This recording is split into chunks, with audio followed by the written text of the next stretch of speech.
Okay, so I'm recording now. Right. Welcome to the first event of the Row Show, the School of Art's virtual showcase. And here with us today, we have Melissandre Varin, who is our first guest. And I'm just going to read Mel's bio first to start us off so that we know who they are. Right. Relation, displacement, multiplicity, identity, interdependency, and language emerge from Melissandre's work. Making from an Afro and Caribbean diasporic context, Melissandre adds layers of complexity using a situated Black feminism. Through poetic, performance arts, moving image assemblages, and site-specific installations, among other things, Melissandre interrogate how the encounter between bodies that have been marginalised, everyday materials, and institutional spaces transgresses normativity. Commissioned nationally and internationally, Melissandre swing a lot in playgrounds with their 2-year-old Eole. They currently work on a mobile healing art library rest station commissioned by Coventry Biennial, are an artist-curator in residence at Coventry Artspace, write texts and curate programmations for Papaya transnational afrofeminist performances, and are an editor-curator of open call studies in theatre and performance, and co-make a film on Black queer personal testimonies, among other things. And then we will share the links also that you provided, Mel. So I'm going to pass over to them and we will hear what wonderful things are in store. Okay, thank you, Izzy, for reading that. Just like putting things into perspective for me, because it's the issue with doing too many things at the same time. That's great in terms of never getting bored, but it's also like when you have to introduce yourself, it's a bit like, where do you start and how deep are you going to go with your subject, because you have to like also assess who's listening. So yeah, I wanted to give more insight into where I'm coming from, literally. So with my strong French accent, yes, I'm a francophone first. I was born in the suburbs of Paris, in the context of an Afro and Caribbean family. So my father, and also a nuclear family, which is quite important. So my father is from Democratic Republic of the Congo. I was mainly raised by my father until I left the family home. My mother was from Guadeloupe and Benin, but we don't not in touch with our Beninese side, because we didn't have a relationship with this part of the family. But I'm quite into my Guadeloupean heritages. I've lived in a neighbor island, which is Martinique, for a little bit, working in the arts there, and also just being pregnant, eating lots of mangoes, because we had a mango, not only one, like 3 mango trees in the garden, but we were living in. And also in front of us was directly an avocado tree, with like huge, the big avocados. And we were just like so bored of eating those fruits. And now I'm only craving for those fruits, because it's rare, and it's expensive as well. And it's coming from far. So it's not like you can buy it every day because you're feeling bad because of, because of climate change, environmental catastrophes and all. But this is the food that I'm craving for, and that I love. So yeah, thinking about when I used to live in Martinique, I'm just, oh gosh, if I could just be there for one day, just to eat the fruits. So yeah, I was born in this family. Also, I'm one member of a triad. So I have 2 sisters. I'm in the middle. So this also like shapes a lot who I am, because I got to have loads of freedom as like the person that nobody notices, really, just like doing my own things. And yeah, I need to give an homage to my sister, my my big sister, that just took a lot for us. And I was also partly raised by my older sister, because my mother was physically disabled and then ultimately lost memory for the last 3 years of her life. And my father was working, I don't know, just here and there, and also chronically ill person. So, like, health-wise, it has always been quite on the tangible. How to say, on the Tenterhooks. On on, tenterhooks. how do you say it? Tenterhooks. Tenterhook. I've never used that word. I But might have that wrong, but I think that it's like, because it's balancing. It's like, oh, it might. exactly. Yeah. Mhm. So, which is intense as a child and also as a teenager, but also equipped me with lots of skills. You know, when we're talking about resilience today, I feel that I'm quite flexible, and I'm someone that is welcoming change quite a lot. Maybe even craving for change. So when I'm in a stable position, I tend to, you know, just try to destroy this stability and be like, oh, I need to break free from that, which can be like a destructive behavior as well. But yeah, that's just who I am. And so, in terms of, since this is within the context of Roehampton University and the School of Arts, in terms of education, so I was doing like theater. So I was like schooled in the French system and doing quite a lot of theater during my high school, really into theater, really. And then decided to do, as my first year of higher education, to do something called a bachelor in literature and arts. I lasted for 6 months.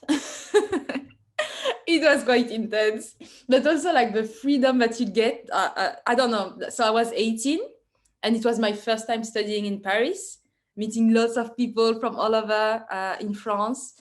And I just wanted a break, you know, to get to know them, you know, just going to parties, to holidays with my friends. And that's what I've done for maybe 2 months.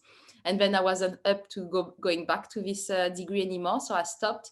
And at the same time, I had to take care of my father that was dying at this point for about 3-4 months. Hopefully my father got a transfusion, not transfusion, but an implant that he needed, and survived. This was really formative into who I am, you know, in terms of care. When people are talking about care, what do they mean? Like, what are their backgrounds to talk about care, you know? So I think that my understanding of care is ultimately informed by my Afro and Caribbean heritages, but also quite a lot informed by the fact that my parents were always on the verge of dying during my childhood. So, like, caring for someone else is something that is sort of has been inscribed in me from a very young age. But that's also informing the fact that I'm always longing for freedom, and whatever my definition of freedom is as well. So, without going into too much detail, so I was doing that, and then I was really lucky to have a father as my main carer that used to work from home quite a lot, and working making his own schedule. And this has always been like the definition of labor for me. So I've not been exposed to exploitative capitalist labor, like my parents, you know, doing like going to 2 jobs at the same times and just being out of the house. No, it wasn't my early exposure to labor. So my father would just work from bed, you know, like people are doing now. Since the pandemic, they're just like, oh, I can work from bed, or I get to work from home whenever I want. So this was like the life that my father was living for quite a while, you know. So this was labor for me. sort of wanting to reproduce or having access to that comfort that my father craved for himself. I went to a business school first, so starting a second BA, right, in international management. But I also looked for the furthest point I thought that I could be going. So it was in the south of France, in Toulouse. Checking the time because I can speak just for forever. So it was in Toulouse. It was hot. People were mainly like with black hair.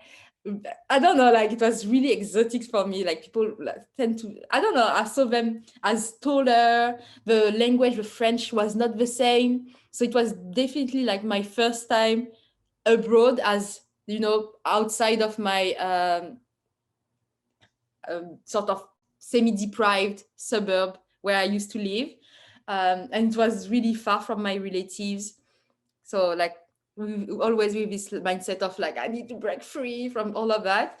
I was suddenly on my own, having to pay for this school and also for my apartments and stuff, just meeting lots of people. I feel like what I've been doing and enjoying the most all my life is just meeting new people. Not only, but also like after meeting them, like just trying to nurture those relationships. And I feel like as an artist, it's definitely like my main process, just having chats with people I care or I love.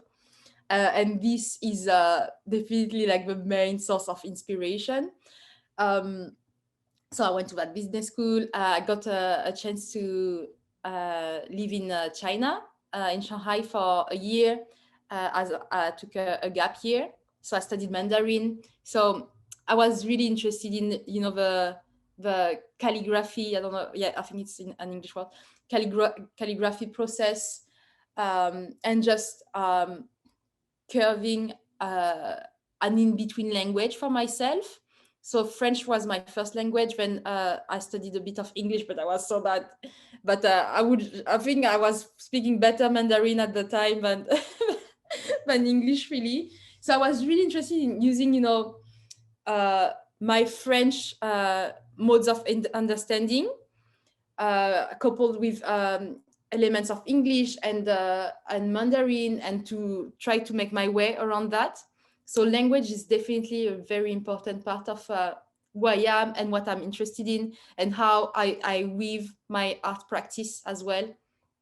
Always looking for common languages, always looking for alternative ways to feel each other and to feel each other better. So Shanghai, lots of parties as well. And it was fun because yeah, so I do drink alcohol, and it was fun for me because I will get free alcohol as a foreigner. So this is also talking about privileges. So because I had white friends with me, we would just get into clubs I would just get into clubs with them because they were white, and this pursuit for beauty standards that are informed by like the whitest you get, the blondest you are, the most beautiful you are perceived. I mean, across the globe, but specifically perceived that when I was living in Shanghai, in terms of access to clubs.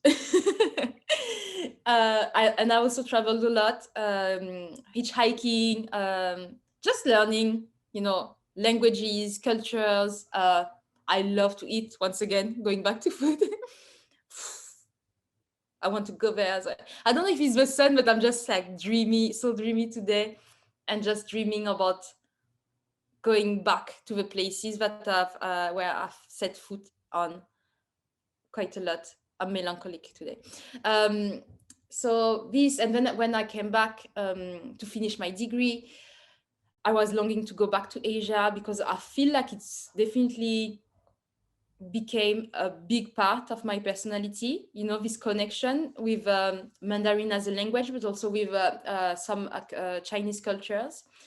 I went to, as a finishing my degree, I went to live in Vientiane, which is the capital city of Laopedia. working in a local fair trade, what non-governmental organization. Once again, like quite a lot into workshop, getting to know each other, but also sliding towards more. I don't want to use that word, but no others are coming right now. But just sustainable ways of living that are relevant for different cultures, so quite context specific as well. So that's what I was doing there, and also working in another organization, trying to reduce and spread information about the reduction of plastic in the city. That was starting to become a problem, but that wasn't yet an issue that was as big as where we're living here in the UK, or where I used to live in France. So living in Vientiane, gosh, I'm completely out of time. Living in Vientiane definitely like forced me to slow down. And for maybe 1-2 years, I was resisting this slowing down of things. I was really like, I cannot live here because everything is so slow. It's such a cultural shock. I don't want to, be imposed. So I had also a sort of uniform, but just like a respectful way of wearing clothes to go to work. And this was like me again trying to break free. No, I don't want to be imposed anything, or I want things to move faster as I want to. So it definitely like teach me in the hardest way, patience and the importance of slowness as well, especially when it comes to having conversation on sustainability, because now the capitalization of sustainability is very much like, here's the plan. We have like such a short amount of time to change cultures and like the cultures of consumption and stuff. And it's just quite ambivalent to have such a discourse, when you're talking about sustainability. Anyway, so I felt that I needed to learn more. So it was then I went to the UK, to London, to University College of London, at the development planning unit, where I did a master's degree in environment and sustainable development. So still nothing to do with arts. But nothing to do, but at the same time, everything to do with art, from my perspective. So it was, again, all about like building communities. We were a bunch of foreigners, which I love. Like, I love to be in migrant spaces, just getting to know each other, exchanging, about our own context back home, and how to, get together and make a home for ourselves as a collective. So that was fun. And there I was really interested in Afro-diasporic ways of understanding, reevaluating, reconsidering the body as a place for investigating I don't know how to say it, for investigating bodily transformation. I don't know how to finish that sentence, but I was definitely really interested in skin bleaching, its impact, weaving discourses of post-humanism, cyber feminism, black feminism together, to actually like just be like, why are we so judgmental about people engaging in those practices, when really, once again, it's really easy to blame someone who's using skin bleaching, rather than just blaming the beauty and industry, or like tackling the tiny little person there. But it's not going to change anything, rather than having a more macro level approach to that. But also, I was really interested in the cyborgization of the body by the use of bleaching cream, and how by the performative ritual that people will engage in, and also how do you present yourself to the world after the transformation and all. So I did my dissertation on that, basically, with a vibrant materialist approach. And at the end of the dissertation, it was like, nobody's going to read your dissertation, or, so at the end I was like, I spent like 3 months doing that, but really what I should have done is probably make a film or a piece of art that would relate to people way more than just like being confined by the canons that people are imposing well, imposing you at the university. So maybe like more gentle ways to speak about the university right now. So that, and after that, I was like, yeah, I have a master's degree. Let me get a job. Didn't get a job for such a long time. I went to live in Berlin for a year and a half, and there finally I found freedom. Like I started to touch from my tiny tiptoes, from my tiny little fingers, what freedom might actually mean. Freedom to present yourself, to like self-define as well, in public and private spaces that I didn't have before. And there I had a stillbirth and just started to do arts as my main like activity. Like I could, sometimes something happens to you in life and it's not about like choosing anymore. It's just about, this is what I'm doing and that's it, It's not even like, it's just the way it is. So I started to make some home movies, to write poetry, but also to write in blogs, things like that, like to contribute with writing online. Yeah, and then I went to Martinique, where I already spoke a little bit about Martinique. I work in an art house over there. And yeah, after that, then I was pregnant and started a PhD in performance studies. I went halfway through and then I stopped my PhD. What time is it? Oh gosh, I wanted to share some images. Okay, I'll go for 10 more minutes maybe, and then we have a chat.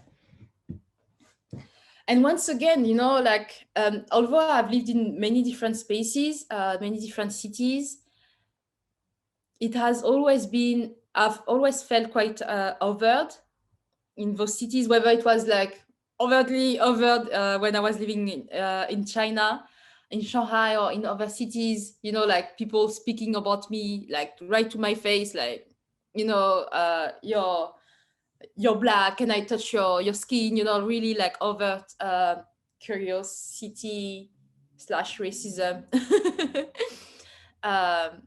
Or in France, where, definitely didn't have the same access to privileges than white people, and white French people in particular. But like we wouldn't be allowed to talk about race or racism really. So it was quite taboo back then when I used to live there. And also the celebration of, thank you for giving me a life, a shelter, anyway.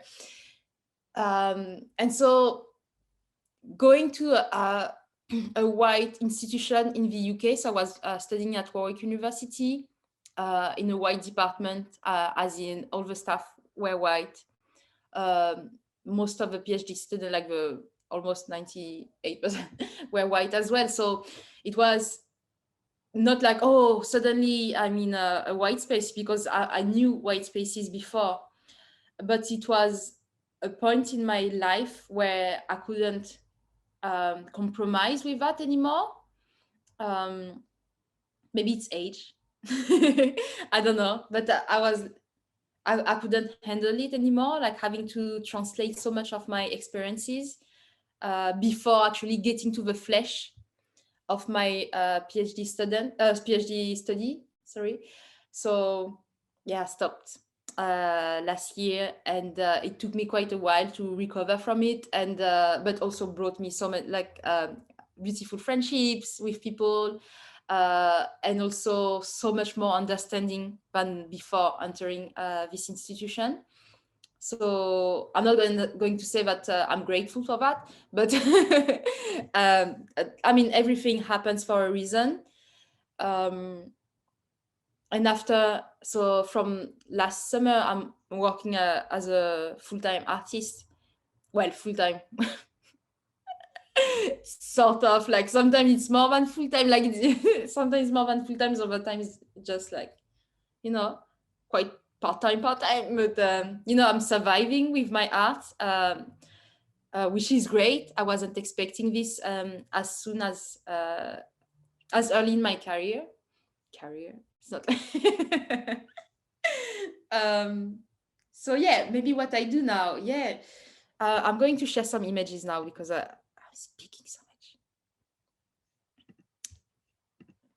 So now I'm working most of the time in this gallery that is called Arcadia Gallery, where I'm doing actually seasonal residencies. So probably inscribed in my head from the time in Vientiane, right? So slow work practices, but also like time in Vientiane, but obviously from Black feminist theories as well. And so with all the challenges that it has, to try to put a welcoming art space in the time of a pandemic is a bit tricky. But we managed to invite, little ones, grown-ups, to come into the space, but also not only to have fun, just for the sake of it, but to have also difficult conversations that are maybe, I don't know where you are. No, yeah. That are maybe hard to have on your own at home. Another image, maybe. So now it's open from maybe a month, and my winter, so every season, right? So my winter, this was an image of my winter residency. The one that you just saw is actually what's happening right now. It's the spring residency. So we like growing plants inside the art space, and basically trying to get down to the roots of what space is.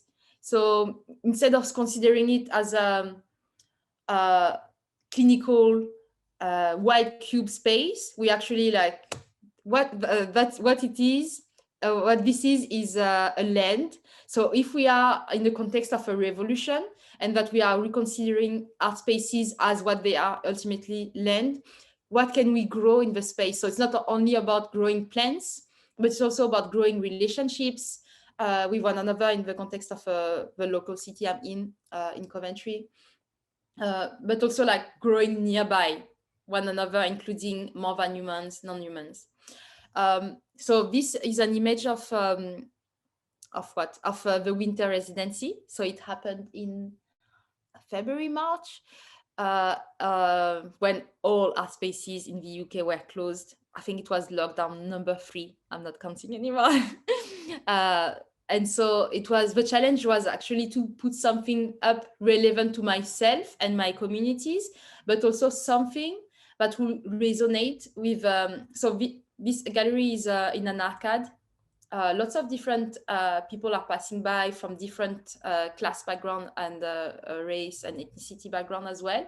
So I wanted to foster conversations using art spaces, even if the art space was still remaining closed.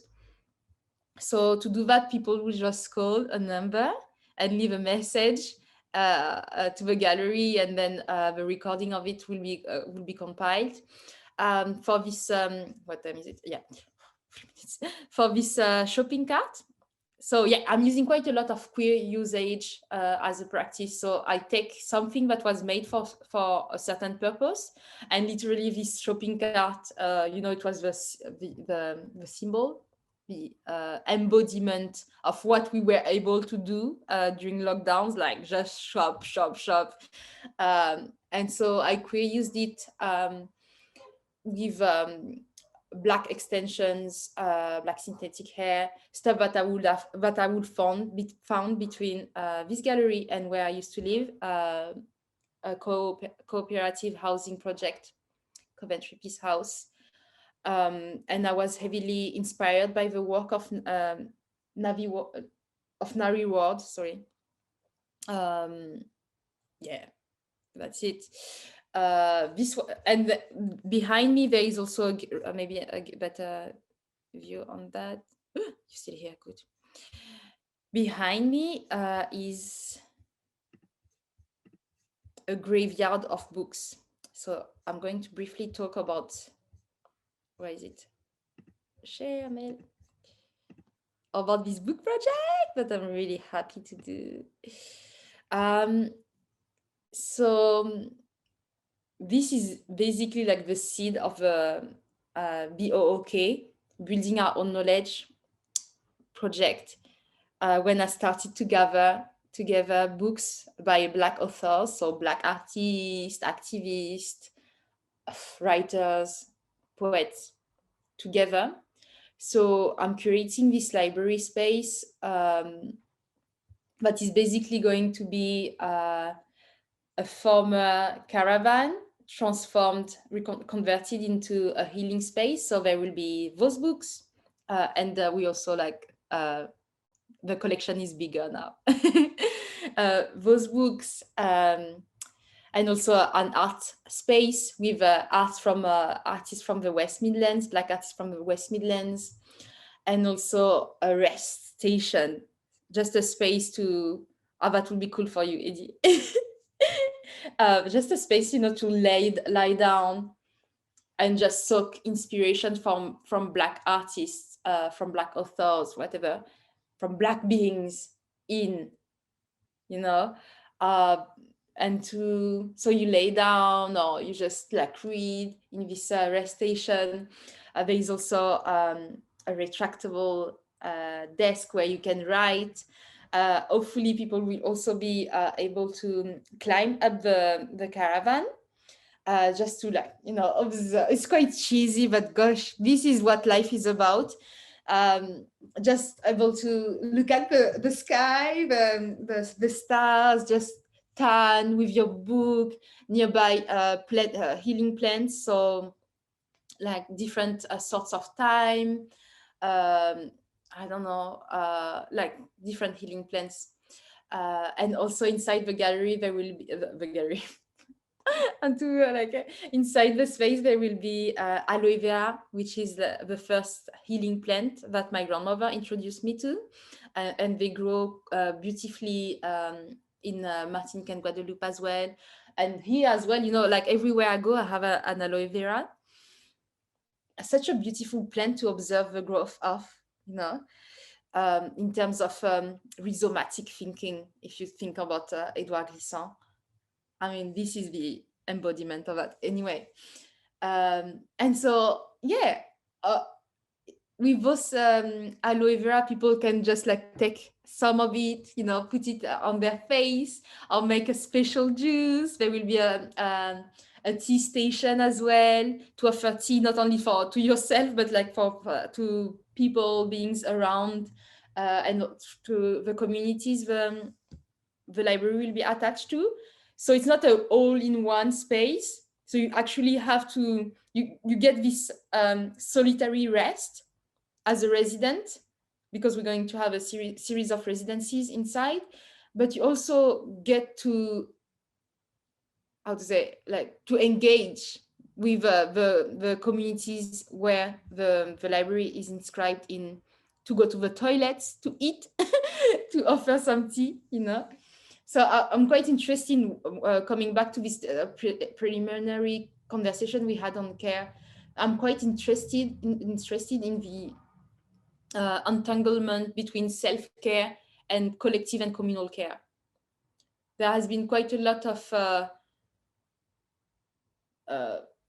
not deviant, maybe deviant deviation towards you know, self-care in a capitalist way. And like, this is not what self-care is about. Like, if you don't care for the collective, you're never going to access to self-care. So there is this sentence from you know, I don't know who, you know, that is saying that no one can be free until we are all free, right? So it's the same for care, really. So there is this tension between, you know, accessing self-care and actually being like engaging in pleasurable activism, artistry as well, while I forgot the second one. What is the second one? While actively, you know, being part of communities, like doing direct action work as well. I think that's what it was not exactly how I wanted to say it, but that will do. Maybe in 2 minutes. I'm pushing. Maybe in 2 minutes. Okay, stop sharing. Yes, you can do that, Mel.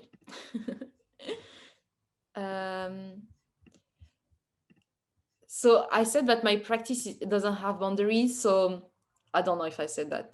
Yes, I did at the beginning. So this is a piece that I've done with Eole, 2 years old, right? We said that at the beginning. So Eole just completed the sentence with drawings. So it's basically an ABC, I'll say a Black feminist ABC that we've done together. So I'm quite into child labor. Where are you? Bless you.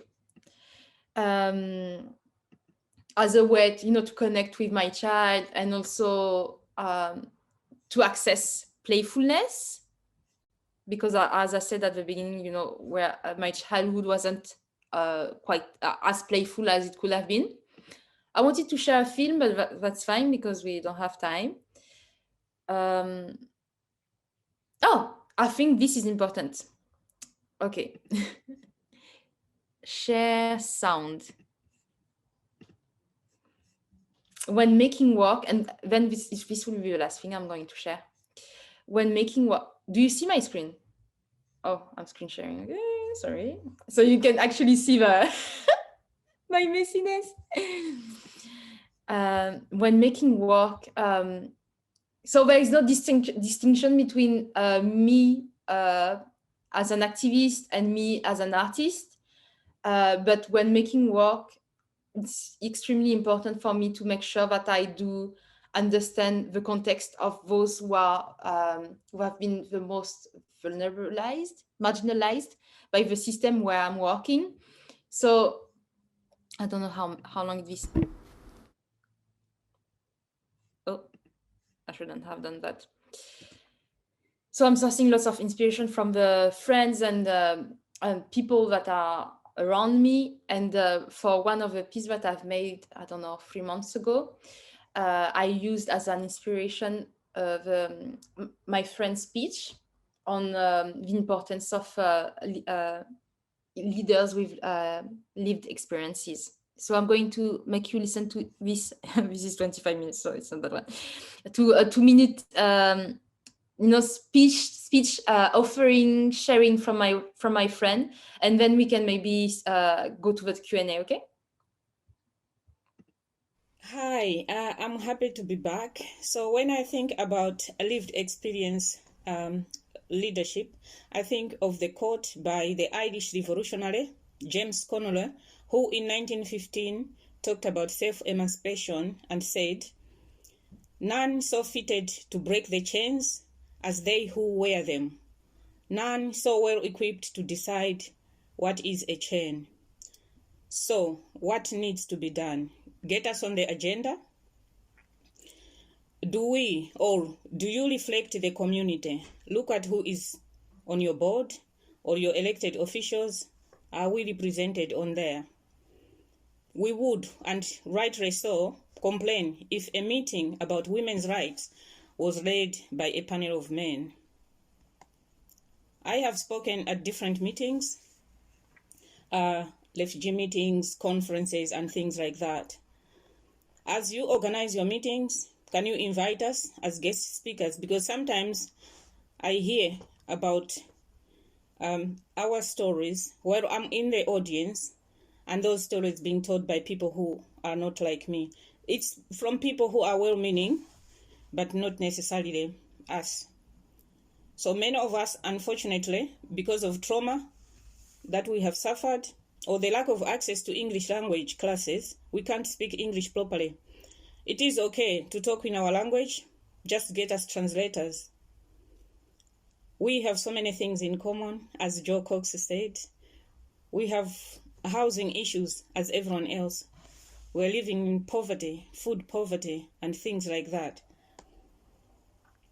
As refugees, fleeing for our lives, as well as migrants, it brings me to a quote from Harriet Tubman, who was born a slave and who led the Underground Railroad freeing other slaves.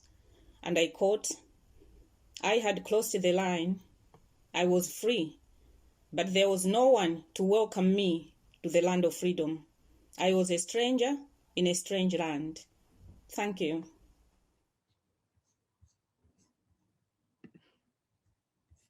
Okay, I'm going to find you back. 50. Let's end here. That was so nice. Oh my goodness. What a gorgeous voice. Just like yours. So gorgeous. Wow, that, as always, such a pleasure to hear. And I guess I'll start. I can just ask some questions if that's okay. So first I wanted to ask about, near the beginning you were talking about resilience and building, and how you feel resilience was almost a part of you from, you know, your life, because of the way you were growing up and all of this. So do you think that there are other ways to build resilience, like other than going through these difficult things? And if so, like what are they, or what would you suggest, you know, if someone wanted to build some resilience in a world like this, maybe? Yeah, I think first it's a matter of like defining for oneself what resilience means, really, because it has become such a buzzword. I'm not sure if people are finding themselves in this word anymore. And I think it makes a great transition with Lauren's words and words is so close for me. But anyway, they are interchangeable sometimes. So yeah, so what Lauren was saying, like the experiences that she shared via this speech is something that I haven't lived in my own flesh, you know, to be someone seeking sanctuary. I've never been in this position. But how I'm trying to build resilience towards, you know, being more understanding, caring, and acting with solidarity towards this issue, really, that is the reality of many, is by listening, you know, and offering whatever I can within my capacity. It's about acknowledging privileges, recognizing them, and acting upon them. And by, you know, being nearby people who actually need you, you know, to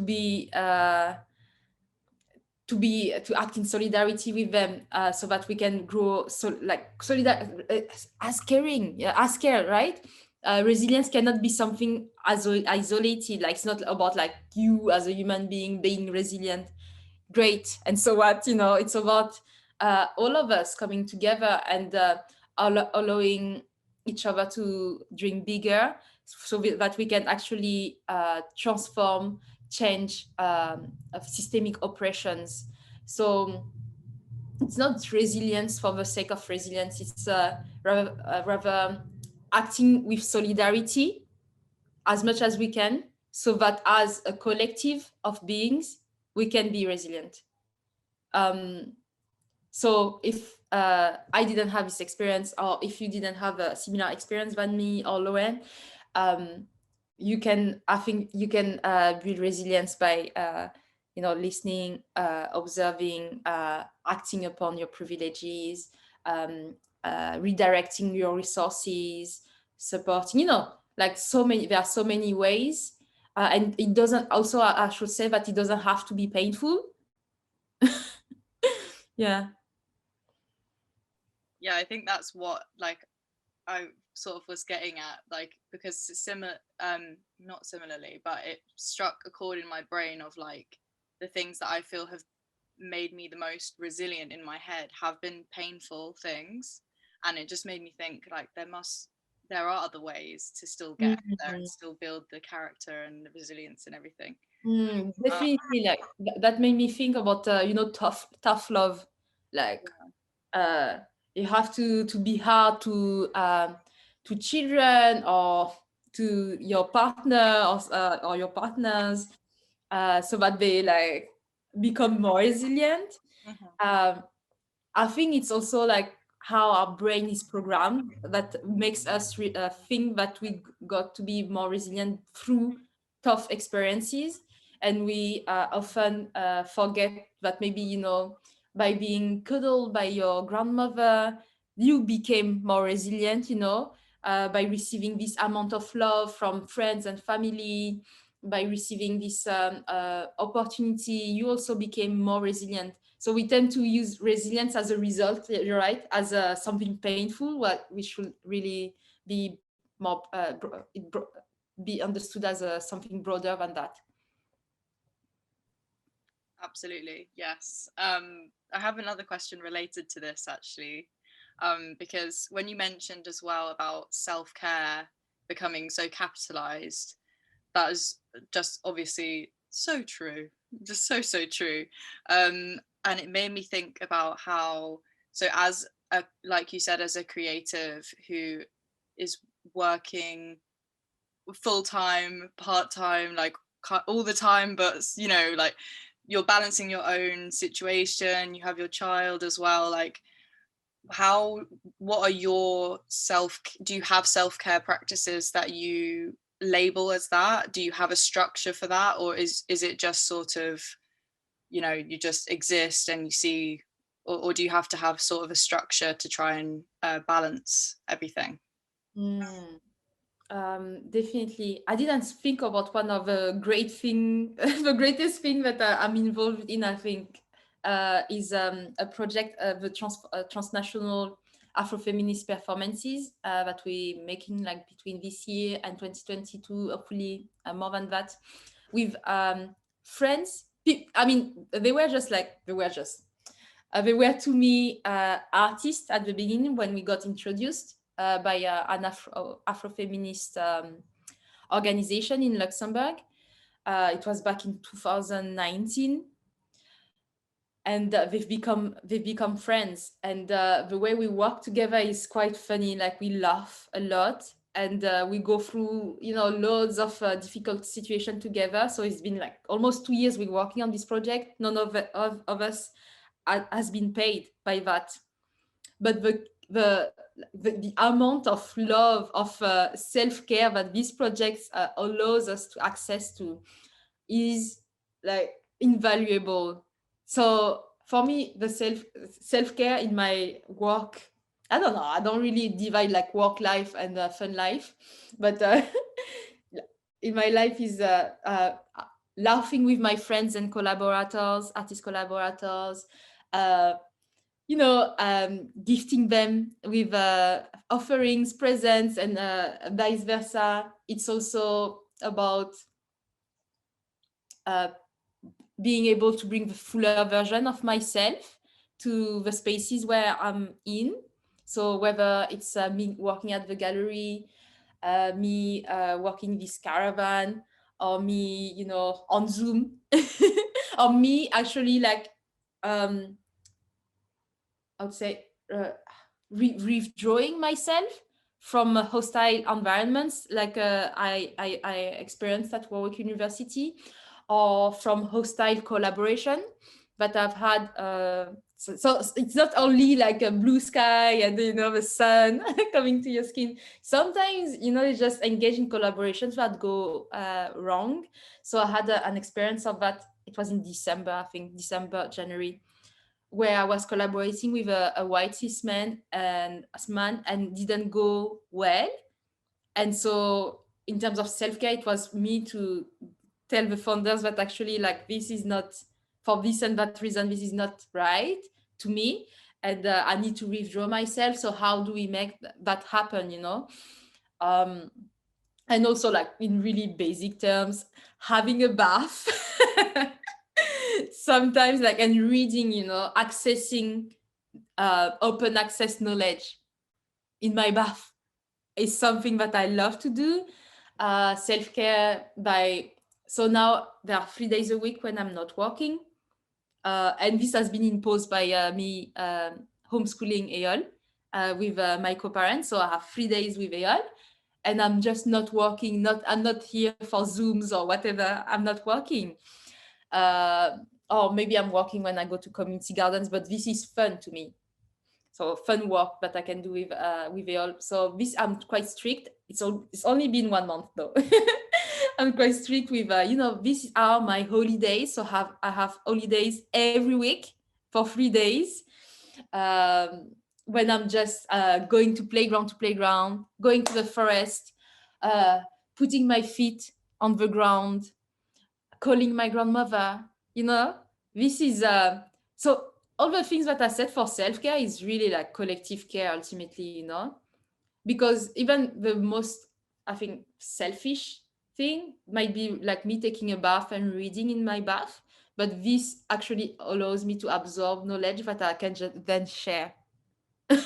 So it's really like everything is like, interdependency is such a huge thing. Interdependency and intradependency is such a huge thing in how I operate. Amazing. Yes. Oh, so it always just fills me up, like having conversations like this. This is my self-care a bit right now, because I'm like taking it all in and it feels great. We still have some time, right? I think maybe 5 minutes, maybe one more question, and then we'll see where we're at. I just wanted to talk about as well, because you said about there's quite a lot of environmental work in your life. So and you did say how, because you said, oh, it has nothing to do with it, but it has everything to do with that, and I just wanted to hear more about that. Do you see how do you see the environment, as in like sustainability and that sort of side, relating to the art world, to the creative world, and to your creative process and world and everything? Oh, that's a great question. So I've been raised, you know, in this school and also at home as refusing borders, but also borders are thinking. So I'm a city person. So I'm living in cities all of the time, and you know, I understand nature not only as, you know, this greenery space, this forest, but also as the city, like as concrete buildings. So the built environment is also what I understand as nature, and as something somewhere, as spaces where I can regenerate myself. And so this plays a huge part in my work, because I work a lot in spaces. So I make site-specific installations. I write poetry or performances specifically for like a space. So even when I dream, right? When you dream, I don't know, maybe I'm not as creative as that, but when I dream of specific spaces, like, and from like the comfort of a bed or a sofa, you know. So space plays a huge role in me and in my work. And so for me, even when I'm making something, it's not like Melissandre is making something. I'm always making with, even if there are no other human beings involved. So I'm making with the space. And so when you're making with someone, going back to care again, you need to care. So it's not only like you want to, but you you need to care for this collaborator, whether it's the space or a human being or whoever, you know. You need to care for this space, and ultimately we're here as human beings. I'm not going to, I mean, it's obvious, but we're here for a limited amount of time. And we are also contributing in discourses, practices that have been here for a longer time than our tiny little fraction of life on Earth. So when I'm thinking about sustainability, or how to not to well, tackle will be quite a bit, but how to tackle climate change, environmental crisis, and all. For me, this is I'm coming from racial like the intersection of racial justice, climate justice, environmental justice, all together, and it has to be obviously understood as a spectrum of things, where when you actually making arts that is labeled as Black Lives Matter or whatever, it is also inscribed. It ultimately is inscribed also in environmental justice, because if like, what kind of environmental justice are we getting at if we're not all free, including Black and brown bodies, Black and brown beings, and also plants, insects, fish, if we're not here for this kind of subordination, we shouldn't be here for any kind of subordination, from my understanding of it.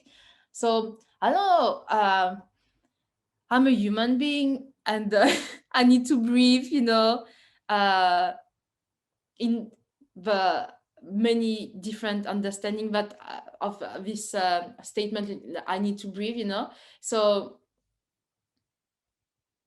I don't see the boundaries between when I'm making work or when I'm living, I'm caring, and I'm caring for more than humans as well. I have to, and we should all have to. So sometimes I'm making work that is more like maybe more labeled as eco-feminist work, like when I did this film with an artist in Martinique called Jeremy Priam. We made a film specifically investigating chemical poisoning on the island. So like very anchored in environmental injustice, environmental and racial injustice. But I'm trying to think about of a work that I do that is like completely at the opposite. I don't know, like everything is related to space, and when I'm making work in relation to space or others, everything is related to sustainability. Also, when I'm just focusing on Afro and Caribbean ways of relating to each other, this is sustainability. It's about tapping into indigenous knowledge systems that are oppressed, to have to that are erased, basically, that are erased for like a monolith vision of what living in a city is, or basically like just focusing on this white cis man version of what a human being is capable of doing on this earth. This is a bit messy as an answer, sorry. Just like, yeah, everything is related. No, but it is, everything is, like you said, everything's connected, and you couldn't just be like, well, here's the one sentence answer, because it is complex, isn't it? So I really appreciate that. So I think perhaps we're out of time already, but thank you so much for being here and being a part of the showcase, and just for being yourself, because it's so nice to just soak up all the abundance of you. You're just a very nice, so nice to witness. Thank you for being here. And yeah, I think that's it for the first event. So I will stop recording now. But... You can do it!